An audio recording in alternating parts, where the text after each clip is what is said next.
Phaser is a 2D game framework for making HTML5 desktop and mobile games. Today you will review fundamental Phaser implementations by building the game Applecatcher. This video will teach you how to set up Phaser locally, create a basic scene, add sprites, character controls, game timers, video and SFX, create particle systems, and more. If you love web development and game development, give this video a like and subscribe below to support this channel. Create a new file and open it in your terminal. Initialize Vite by typing npm create Vite at latest. The wizard will kick in. For the project, type !// to keep the folder as your primary folder.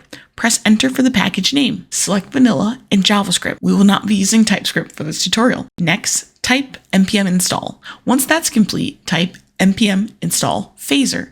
Open the project in VS Code. Finally, start your development server by typing npm run dev. Open your browser of choice and navigate to the appropriate localhost. Your browser should look like mine on the screen. We need to clean up our files. Starting with the style CSS, delete everything except the root. Within the root, delete everything except the first line of code. Save. In main.js, delete everything except the first line, importing the CSS. Save. Delete counter.js and javascript.svg altogether. And index.html, delete the div. Great job. Please note, I have included a link to my GitHub with resources I am using so you can follow along as smoothly as possible. The game resources will live in the asset subfolder within the public folder. In the public folder, I will add my assets and delete the vite.svg. Let's first change the title tag to read Applecatcher. We will change the default favicon with our game's favicon. The path we will need to enter in the href slot is /assets/favicon.ico. Next, add a header, main, and footer containers on the same level. Within the header, have a paragraph tag with your name. Within the footer, have a paragraph tag with your accreditation. Within main, create a canvas tag with the ID game canvas. Save it and great job. On the screen is the root, and long story short, this allows you to create variables. I'm going to create 3 variables: dark color, light color, and accent color. Dark color has the value #symbol 181818. Light color has the value white smoke. Accent color has the value #0D0D35. Under the asterisk tag, set margin 0, padding 0, box sizing border box. For the HTML and body tag, set height to 100%. Body tag has a background color with the variable dark color, color with the variable light color, display flex, flex direction column, minimum height 100 VH. The header and footer tags share the styles, display flex, justify content center, align item center, padding 40 pixels, 20 pixels. Main tag simply has flex 1, display flex. Last but not least, grab a hold of the canvas ID, game canvas, and style it with a border of 1 pixel solid red. This border is temporary for demonstration purposes. Position absolute, top 50%, left 50%, transform with translate -50%, -50%, a display of flex, a Z index of 1. That's it for CSS. As a reminder, you can change the values of the CSS variables to further customize your project and make it your own. Now, the moment you've been waiting for, finally using the Phaser framework. At the top, go ahead and import Phaser from Phaser. Getting started with Phaser is super simple. Step 1 is to set up your configuration. Create a constant variable config that is an object. First, tell Phaser what type of rendering experience you need. It can be canvas, it can be auto, but we are going to use phaser.webgl. Next, we can set up the canvas with a width and height of 500 by 500. Last, pass the canvas object we created earlier, and all we have to do is pass the ID as a variable and it will automatically link the two. Pretty cool. Note, there are ways to prepare your game for responsiveness by normalizing your coordinates. While I won't fully go into detail on how to implement that in this tutorial, I will share some ways to make your code more efficient and dry. For example, instead of hard coding the size of the canvas, let's create a constant variable called sizes. That is an object that will hold the value of the width and height. In our case, they are both 500 respectively. We will pass the object data into our config width and height. We can now change the size of our canvas as we desire in the future. We will use the size object a lot more. The last piece we need to set up our game is to create a constant variable called game that will be a new instance of phaser.game. Pass in the config. Let's save, and you should see the phaser initialized in our canvas updated. Amazing. And if that is confusing, it's okay. Leave a question below and don't get discouraged. It can sometimes take some time to get comfortable with the new and different techniques. It's time to upgrade our project by adding data to our config object. First, let's declare we want to use physics in our game. Physics can be rather difficult to implement in web development space, but Phaser makes it super easy to add physics to your projects. Under Canvas, add a physics property that is an object. We will add the first property of default and set it to the string of arcade. Then create the arcade property and set it to the value of the object. The first child property being gravity, an object that will hold the value of gravity in the y-axis. Instead of hard coding our gravity on the y-axis, let's create a constant variable, speed down, we can modify as we build our game. We pass this variable into the gravity object. We are also going to set our debug to true. This will help us better understand what is happening with our code. Lastly, we need to assign a scene to our configuration. We will create the scene in a moment, but for now, declare the scene with an array holding the value game scene. Let's dive into making this scene. Your scene is your stage where you will conduct the magic of your game. Create a class game scene that extends phaser.scene. Add a constructor with a super call passing the params scene-game. The scene can take variables and methods. The first method is preload, which is where we will preload our assets. The next is create, which will accept our loaded assets and handle them accordingly. Finally, the update method, which will run continuously. We'll go ahead and add a background image to our scene under the preload method. Type this.load.image, passing in the parameters string bg, comma, string /assets/bg.png. In the create method, call this.image.add, passing in the x parameter 0, passing in the y parameter 0, passing in the reference of bg. Note, at the end of the function, we are referencing the loaded image by the name we gave it in the preloader function. This makes it super easy to maintain and utilize your resources and data. Now when you save, you will see the image but positioned kind of strange. What's happening? In our this.addImage function, we told the scene, hey, take the image and place its origin points to the map with the coordinate 0, 0. By default, the origin of the image is going to be set to the center of the image. We can change the origin point by tagging on .set origin of 0, 0. So the function reads this.addImage 0, 0 bg .set origin 0, 0. Save it and see the updates. To create our player, we will need a sprite variable, sprite physics, and character controls. Challenge for you. I want you to load the basket PNG, then render the basket, trying to position it at the bottom of the screen. Pause and give it a try. Hopefully that went well. Let's load our basket. This.load image, basket, assets, basket.png. Then in our create function, add the image to the scene. This.add.image, passing in 0, 400 basket.set origin 0, 0. If you did that, great. If not, it's totally fine. Just keep practicing. We do need to change a few things. First, in the constructor, we will create this.player to act as a variable for the player sprite. Assign the value of this.player to our basket image. We also want to make our game more responsive, so we will change the y coordinates from a hard-coded value to the size of the canvas -100.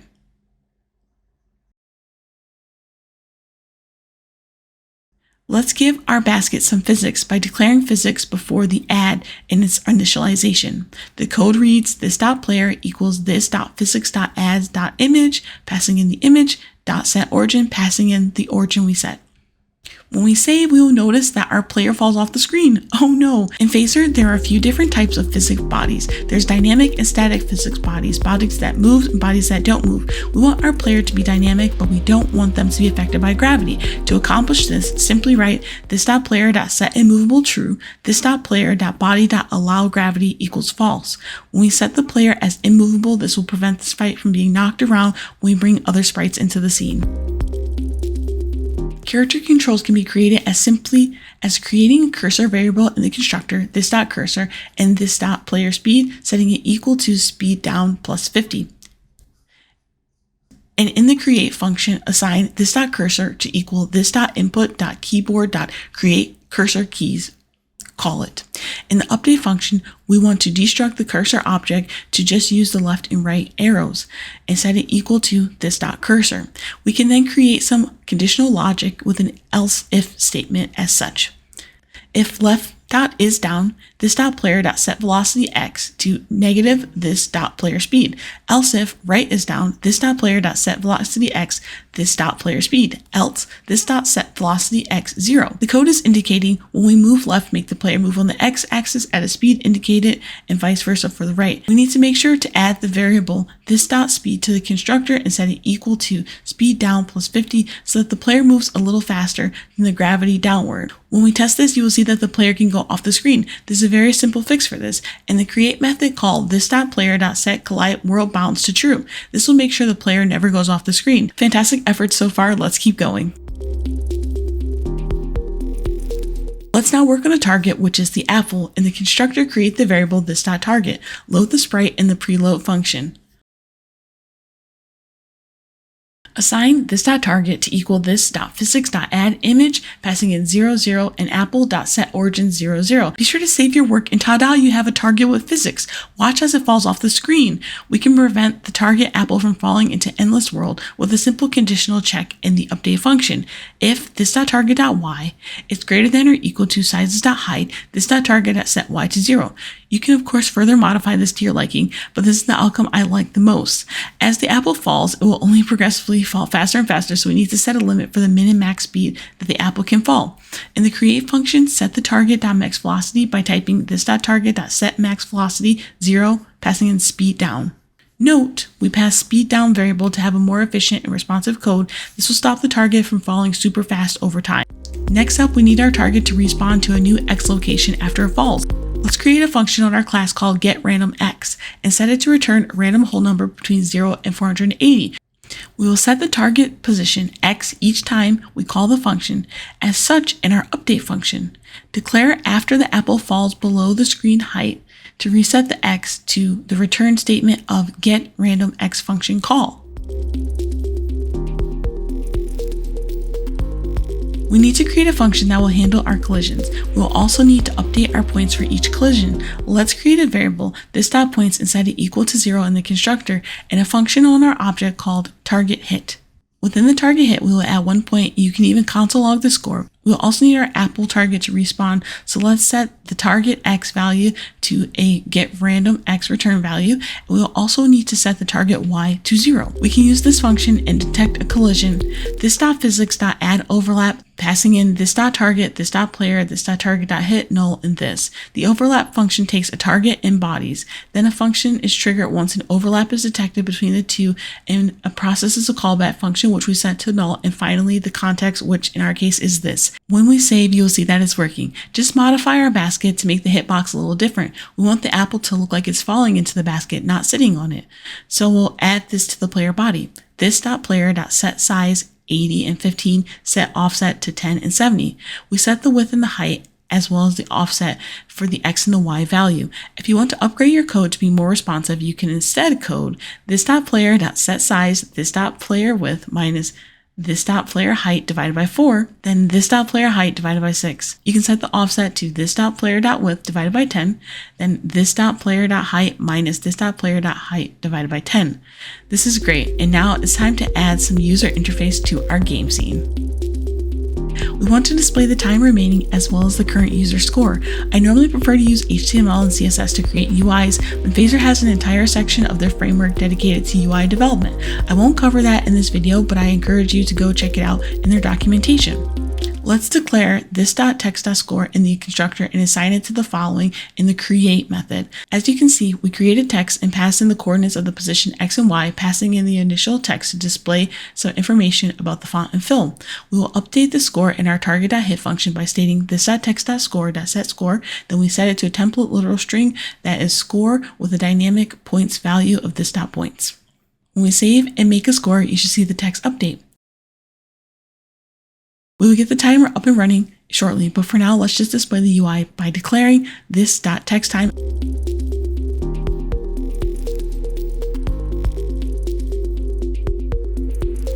Now, I don't want the game to be too distracting, so I'm going to decrease the speed down for our game.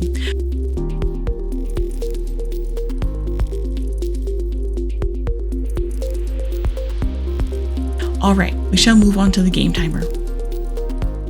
Before we create the timer, we will need a function that will be called when the timer is complete. Let's create this.gameOver and have a console log gameover to know it's up and working. In the constructor, create the variables this.timeEvent and this.remaining-time. Once done, we can set the variable this.timeEvent and assign it to the following. This.timeEvent equals this.time.delayCall 3000.gameover, an array in this. It is a delay function that will run 3 seconds into the game. We told it to call our gameOver function. The function also accepts an array of callbacks in the context of this. This.timeEvent will allow us to use the clock to see how much time is remaining in the game experience. In the update function, we will set this.remaining and set it to this.remaining times equal this.timeEvents.getRemaining seconds. This will give us the time remaining in seconds until the timer runs out and game over is triggered. We can then update the time UI in the text.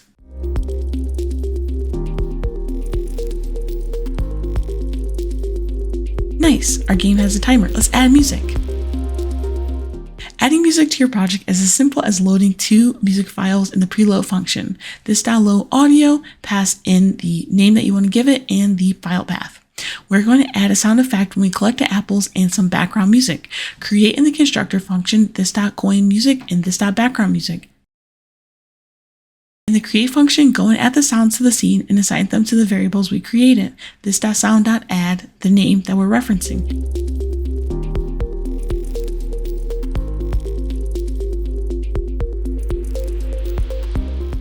You can then get the background music up and running by typing this.backgroundmusic.play. In the target.hit function, call the coin sound effect whenever you detect a collision with this.coin.play. Save and click on the browser and you should hear the audio. Make sure your volume's up, of course, too. You can, of course, pause the music if you don't want it playing or stop it by saying this dot, whatever the name is, dot stop. Great job, we're so close to being done. Let's add some particles. Particles are so much fun and they deserve their own video because there's so much you can do with the particle system. We're going to keep things simple and fun for our project. First, we need to load the texture of our particle. We can set it to money and set the proper path. In the object constructor, create a variable to reference the emitter called this.emitter. In the create function, grab onto the emitter and assign it to this.addParticles. You're going to pass in the parameter for the explicit X, the explicit Y, a reference to the name for the texture, and the object to hold properties. If you save and check it out, it won't be very impressive. So let's add some properties to the particle emitter. First is our speed per second. Our value is 100. Then gravity Y, which is the vertical acceleration applied to particles and pixels per second squared.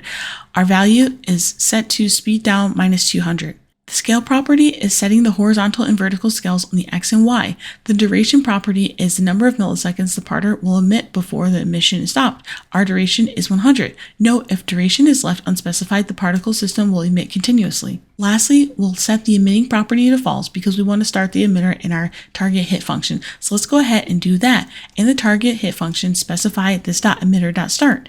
If you save and test the emitter, you will see it works, but we need the emitter to follow the player in our basket. Luckily, there's a built-in function that allows us to accomplish just that. The start function allows you to take a target, follow it, which in our case is our player. You can set the offset of your emitter by X and Y. We will set our offset by half the player's width and height. And just like that, you have particles. Congratulations. Holy cow, we're basically done with our game. We just need to add a start scene and end scene, win, lose logic, and we are good to go. When it comes to creating scenes, Spacer has a lot for you to utilize, and this is the technique that works for me. We're going to go back to the HTML and add some goodies in the main. We are going to add 2 divs with a class of game UI and a unique ID. The first div ID is game start. The second ID is game end div. The first div will hold some instructions, a title, and a button. The second div will have some game over text. It will also have an H1 that says U, followed by a span with the ID game win lose span, and another H1 that reads final score with the span of the ID game end score span, and a P tag that tells the user to refresh the page if they want to play again. Onto the CSS. Let's start by grabbing our game UI and adding a width of 100%, height 100%, background color with variable accent color, display flex, flex direction column, justify content, align item center, and z-index of 2. The z-index is important so it covers the game canvas. Grab a hold of all the children of the game UI and give it the text align of center and margin top of 5 pixels. Grab all the game ID divs. For the game start, we're giving it a display of flex, and for the game end div, a display of none. Let's go ahead and work on our start button. We're going to grab the ID game start button and style it with a display of inline block with 100 pixels, padding 8 pixels by 15 pixels, margin 20 pixels by 0, text align 0, font family inherent, and border radius is 10 pixels. We will then take the P child of the game start button and remove the margin top by setting it to 0. For the hover state, we can change whatever you like to change. In our case, we have a background color of a variable dark color, a border that is 0.5 pixels solid with a variable of color of light color. Then the color of the text is going to be variable light color, and we're going to set cursor to pointer. The CSS is all set up, so let's work on the JavaScript. We're going to need to grab a hold of all the IDs at the top of the document. Follow the template of a constant name of the ID and set it equal to the document query selector, passing in the string of a param with a hash symbol and the ID name. To create the start scene, at the end of the document, create an event listener for our game button, passing in a string, click, followed by an arrow function. In the arrow function, grab onto the game start div and give it a style.display none. We're also going to say for the game to resume. And the reason why we need to resume is because we're actually going to pause it before the player clicks on this button. So let's do that now. In the create function at the top, say this.scene.pause, passing in the reference key of scene game. This will pause our scene until we are ready for it to resume when we click the start button. Lastly, we need our end scene in the game over function. So let's go there, and we're going to remove the console.log and instead say this.sys.game.destroy, passing in the parameter of true. This will destroy the scene. We also need some conditional logic. We're going to say if this.points is greater than or equal to 10, then we're going to take the end span and we're going to set it to this.points, and we're going to take our win-lose span and set it to win. Else, we're going to take our end score span and set it to this.points again, but we'll take our win-lose span and set it to lose. We also need to display this end div, so we'll say game end div.style.display equals flex. Let's also increase the game to 30,000 milliseconds, so it's 30 seconds long.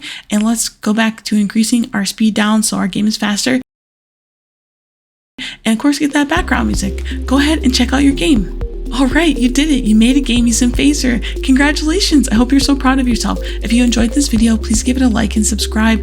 And let me know down below what we should do next. What would you like to learn? What framework would you like to explore? I hope that you have a great time, and I'll see you next time. Bye.